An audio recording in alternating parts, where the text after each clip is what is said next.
We are live, and we're going to be talking about a lot of things today, including, who is your audience, and a bunch of other things that I forgot.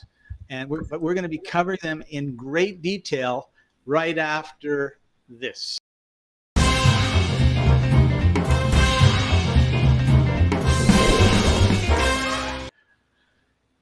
Welcome. This is Books Cafe. I'm Scott Paton. He's Chaffee-Thanh Nguyen.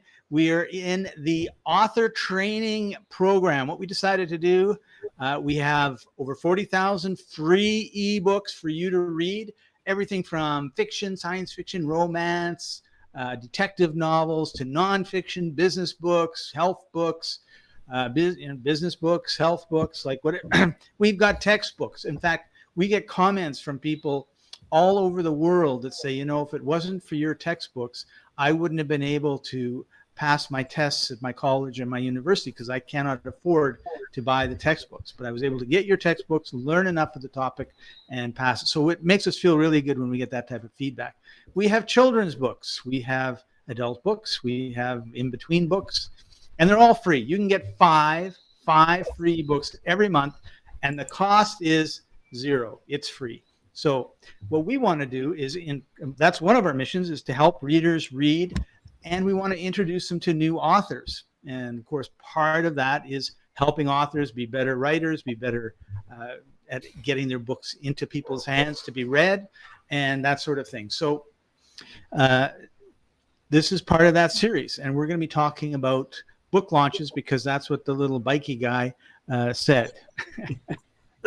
That's not what we agreed upon, though, It's not what we agreed upon, but you know what, Chaffee, you have launched thousands and thousands of books, all to, the New York Post bestseller list, the Winnipeg Free Press bestseller list, the I think you're talking to Thailand Post bestseller list. I think you're talking to a different Chaffee there, Scott. I've done a handful. I don't know if it'd be thousands, though.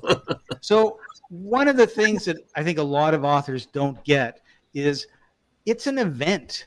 Like, it's a celebration. You have been sweating and thinking and working hard.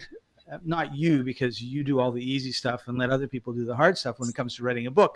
But, you don't write the book, right? We talked about that. But it's still a celebration. And they don't take the time to actually celebrate. And when it becomes an event, that is something that you can tell the papers, you can tell the TV stations, you can tell the radio stations. You can end up getting thousands and thousands of dollars of free publicity. And everyone's like, oh, wow. Who knew that person down the street from me was, a wonderful author of whatever the topic is that he or she writes about. So most of the time we think, wow, I'm finished, I've written the book, and that's the end of it. Where, of course, you're going to have no sales if you, the author, don't take action. And one of the best and easiest things, particularly if you're an extroverted, outgoing type of person, is to throw a party. We're going to have a launch party. We're going to do a bunch of things to get excitement, get people talking, and all that sort of good stuff. So, Chaffee, when you launch your children's books, and why don't you show everybody one of them? Oh, describe me a different book. Here's one of them. Yeah, so there you got the alphabet, right? So yeah, there's a number of things you could do when you launch that book. Tell us some of the things that you did do. I don't remember. We launched this one like a year ago. Oh, that's a long time ago. I can understand you not remembering. Well, we've launched a handful since then, so that's why I said I don't remember. I want to go with your... Merge them all together. It's okay. We won't know.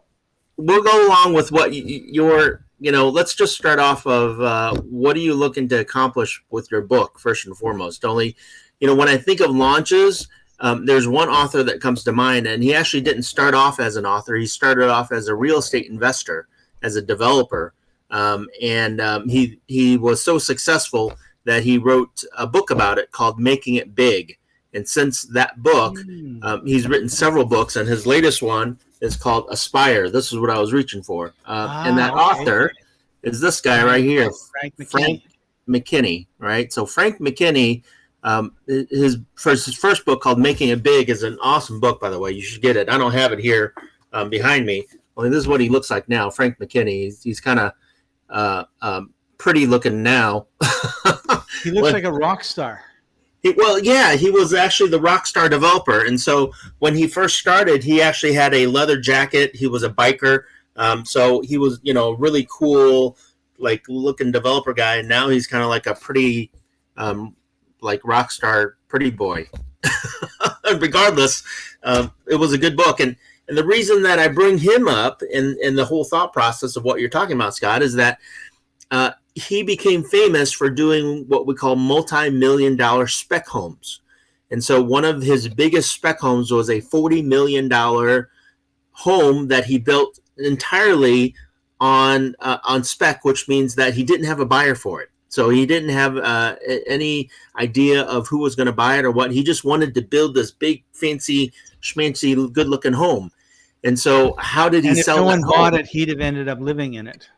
Well, he would have ended up claiming bankruptcy. So he borrowed a lot of money. It took him, I think, like 5 years to build. Wow. And during that 5 years, he had no money during that 5 years except for the money he borrowed to build that house, right? So he was making no income at all.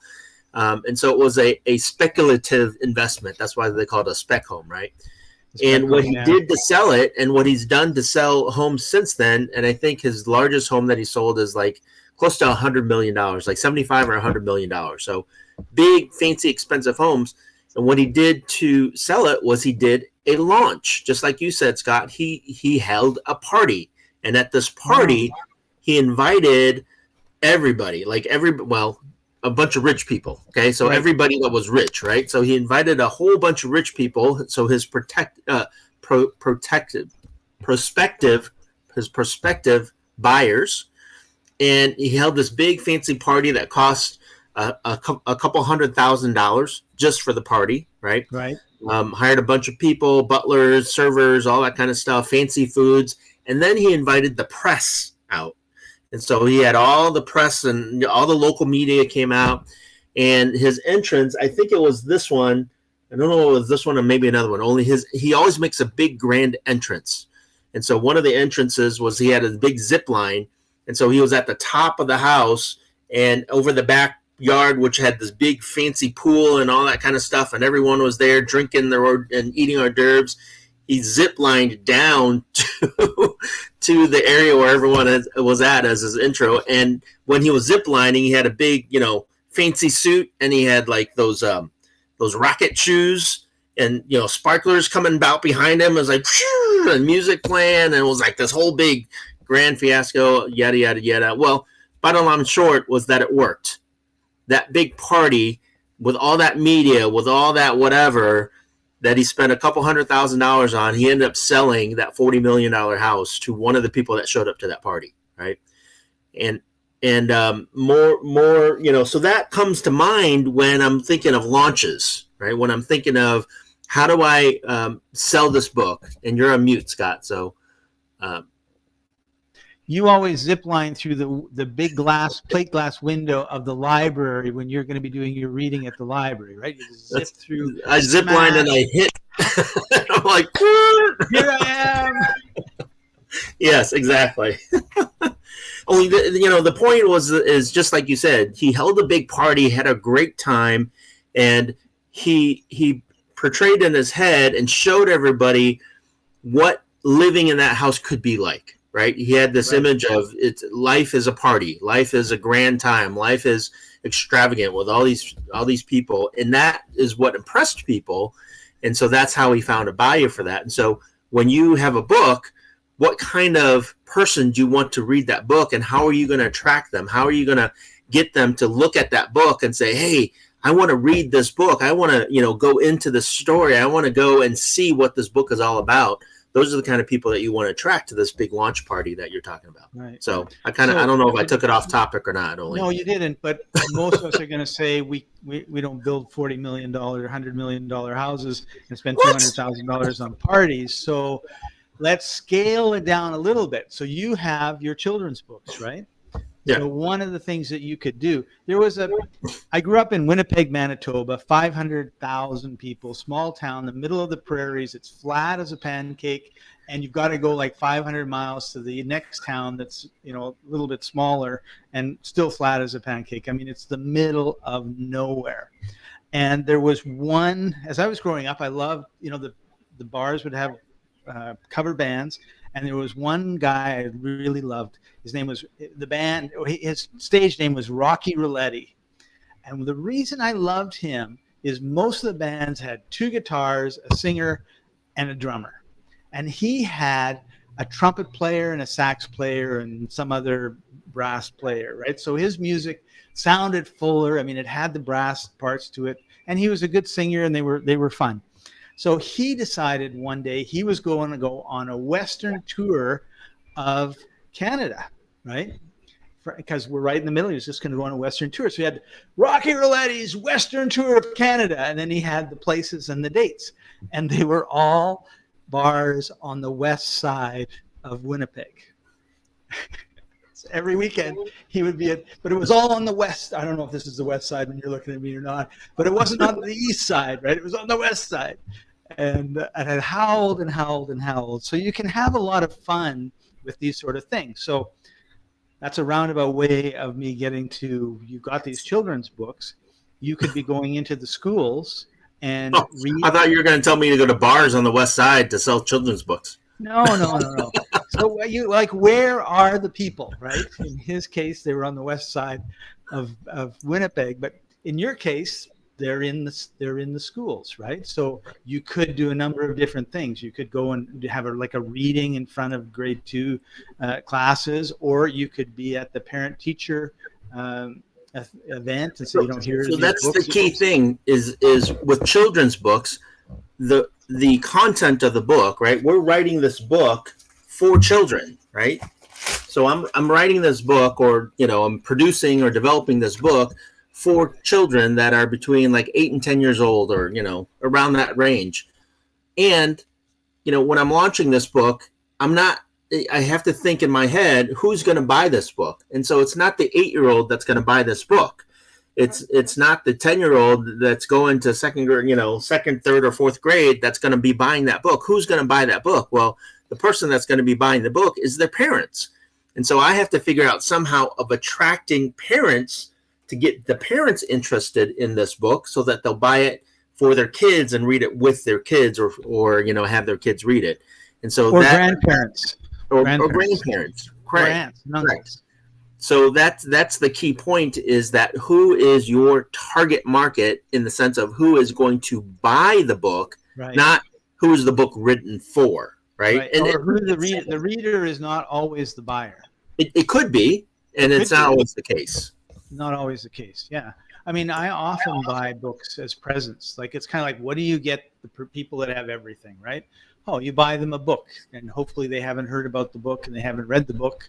Usually they haven't. And then it also, and this ties in with free ebooks, we want to expose if you're buying it as a gift for your mom or your dad or your sister or brother or somebody, you want it to expose them to a really good, let's just say they like detective stories, right?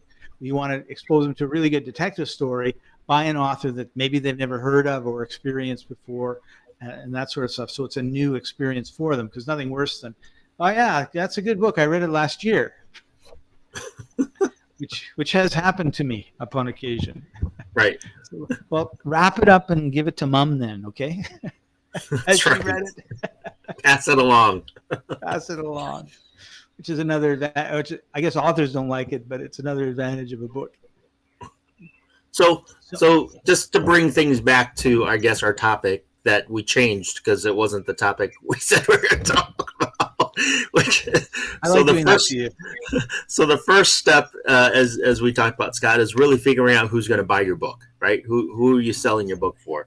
And then holding some kind of event or launch, since we're talking about book launches, that's going to attract them to that launch so that they can get a preview of what that book is about and what it's going to do for them or whoever they're buying it for, right? Right. So you can also, so another thing that you can do, right? Because we talked about, who is your audience and that sort of stuff.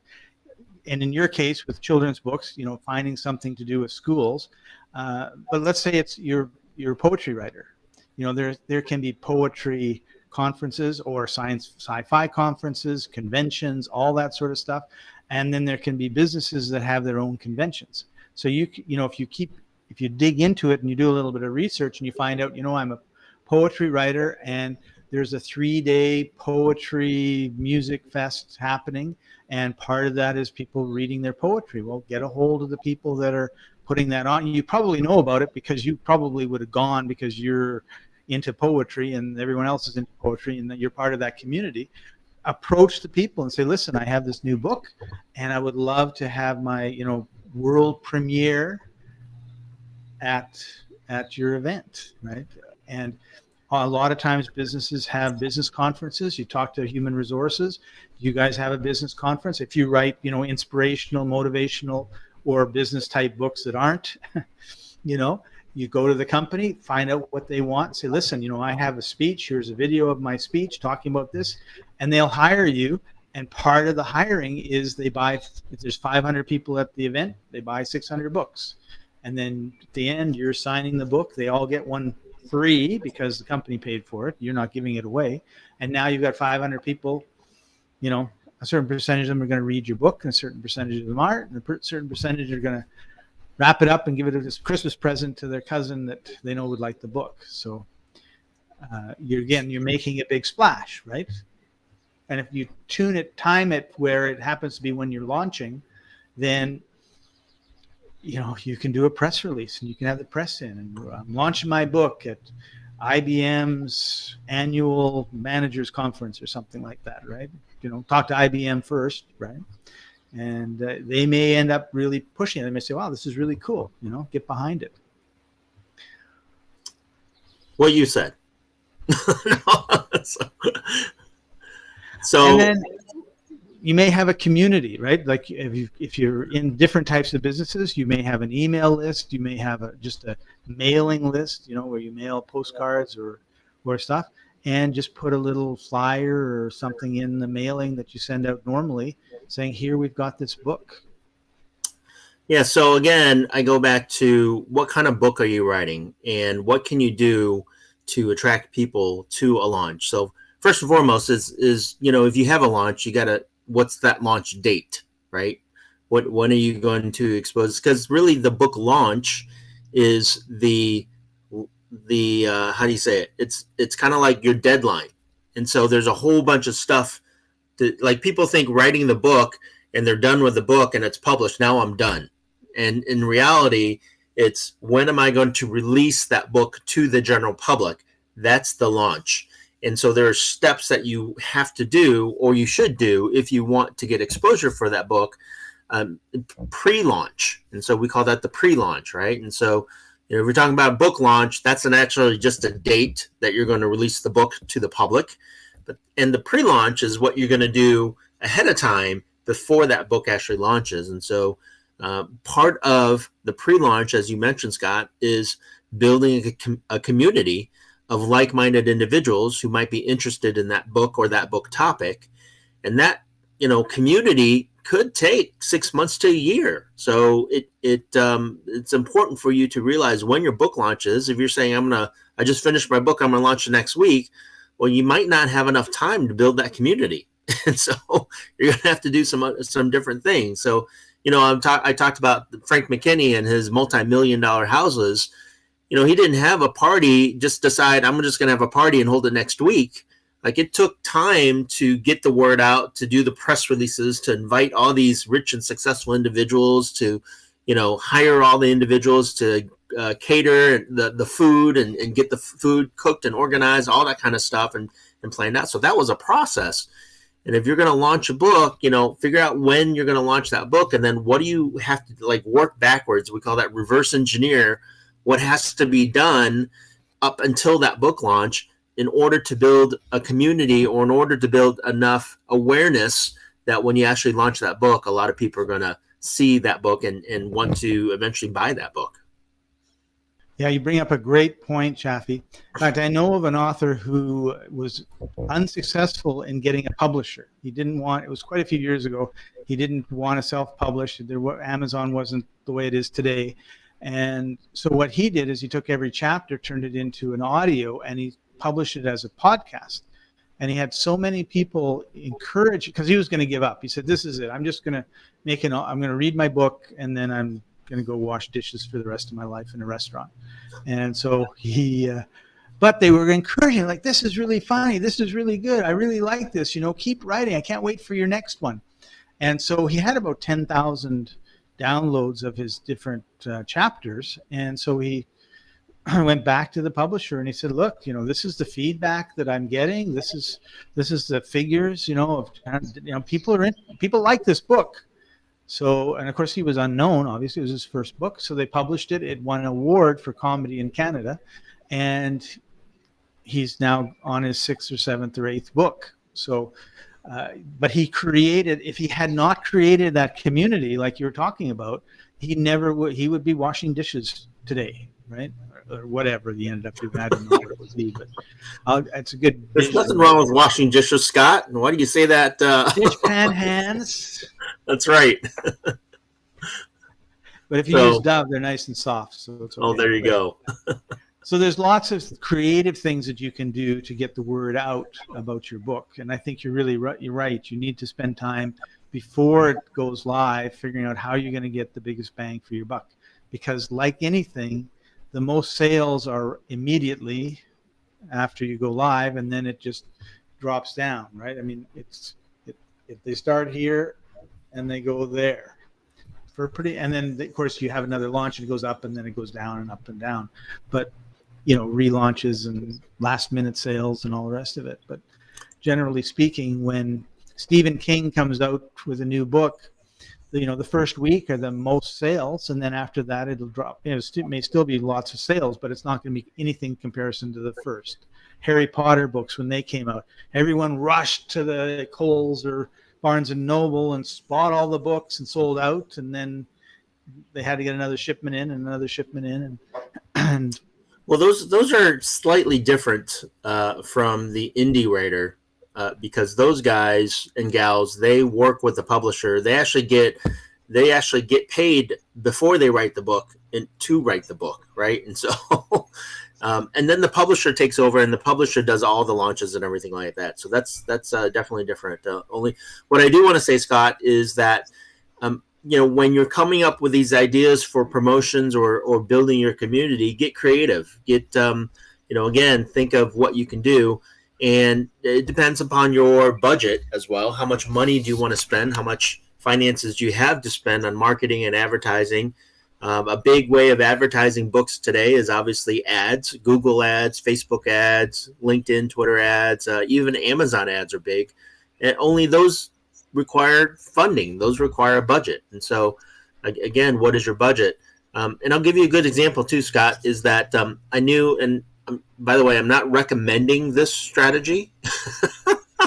I'm just throwing that out there. I'm not recommending it, and I know it worked. And I knew a business coach, and so he wanted to coach people who are interested in starting and running their own business, and so that was his whole thing. And so he held a training event where he would invite people to get a taste of his coaching, shall we say.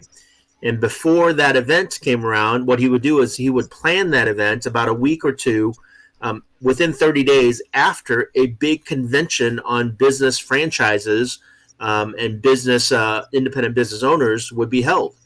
And so he would go to a city where there would be a big business franchise and there would be thousands of people coming to look at purchasing different franchises or different businesses. And so he knew that was an area where people were interested in starting and running their own business. And so what he did was that when he looked into getting what we call a booth at one of these conventions, it was like $5,000 or $10,000, and he just didn't have that budget. So instead, what he did was he hired a couple people to pass out flyers at the event. So they would go to that convention for the 3 days of that convention, and they would just walk around and they would just talk to people. And as they're talking to people, they would pass out flyers about this training event that was coming up for running and managing your own business. And so that's how he got people. So it didn't cost him $5,000. Only what he did was he went to an area where there was already a bunch of people interested in his topic, and then he shared his event with those people. And so I'm not saying that you should go to book conventions and pass out flyers about your book or your book launch. I'm just saying he got creative, right? And so what can you do to get creative to promote your event? Awesome. And so speaking of creative,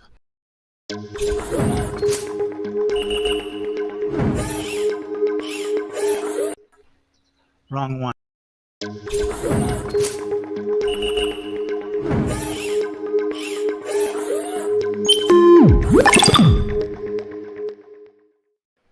What is today's tip for young authors, Chaffee? Wasn't that my tip already? Get creative on your book launches. Be creative. Why don't you go first, and then maybe I'll come up with another one. I think one of the things that we've talked about, and I would think is a huge tip, is planning.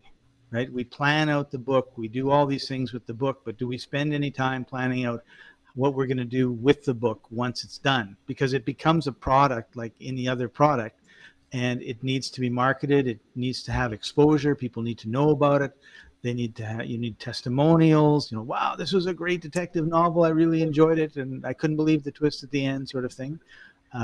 So I think that, really planning out how you're going to grow your audience and your community would be my tip. Awesome. I like it. Well, thank you. All right. Well, we've come to the end of our time. Chaffee, you were right. You had the tip before the tip of the day. So there you go. You beat R2D2. But Chaffee, if somebody, you've got a lot of books on the go. You've published a lot of books. You've got a lot of experience. You do coaching. You do help people that want to publish books. If someone wanted to get a hold of you, what should they do? Simply you can check my website out at www.keyconceptcoaching.com. If you want to schedule a call, you can just go to keyconceptcoaching.com/schedule, or you can just email me at chaffee@keyconceptcoaching.com as well. Awesome. Great. Well, thank you everybody for joining us. Make sure you head over to free-ebooks.net because you can join for free and get up to 5 books a month, which I think is a pretty good deal. And you're going to be supporting new authors that are trying to build their community. And so that's it for now. We'll see you all next week.